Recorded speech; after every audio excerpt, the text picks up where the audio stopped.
Brittany Maynard's widower made her a promise when she ended her life. 10 years later, he's still keeping it exclusive. It's been 10 years since Dan Diaz's wife, Brittany Maynard, ended her life after being diagnosed with terminal cancer, galvanizing a national debate about the right to die with dignity movement. In that decade, Diaz, 53, has been moving forward with their work together. Now looking back, he sounds surprised at how fast the time has passed. How has 10 years flown by so quickly? He tells people in an interview from the San Francisco Bay Area. I mean, there are just moments from our lives together.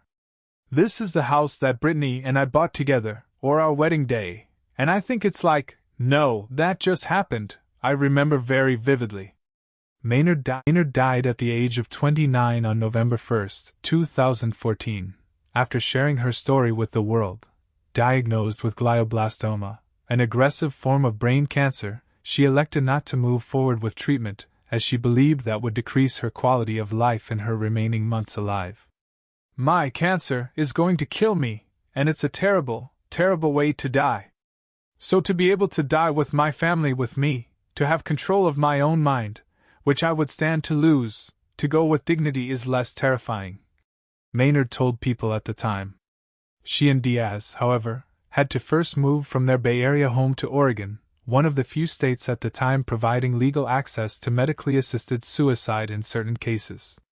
Diaz can still easily recall his late wife's myriad doctor appointments, and the days she had brain surgery. Navigating the chaos that cancer brings into your world, he says. And he is also choosing to remember the victories, small and large, that he's had on the legislative front, helping others to attain their own autonomy, while sick with terminal illness.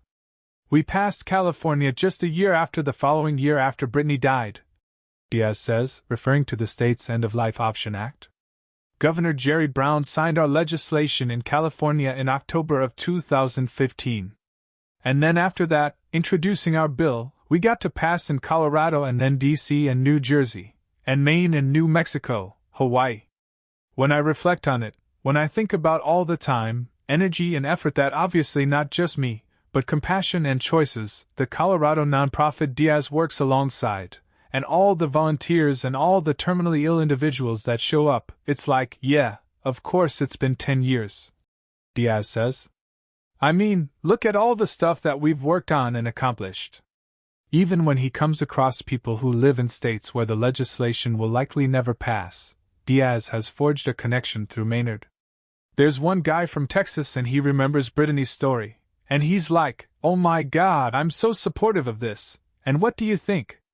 When can we pass this in Texas? And I'm like, buddy, that's not happening. I'm sorry, but that's not happening, Diaz says.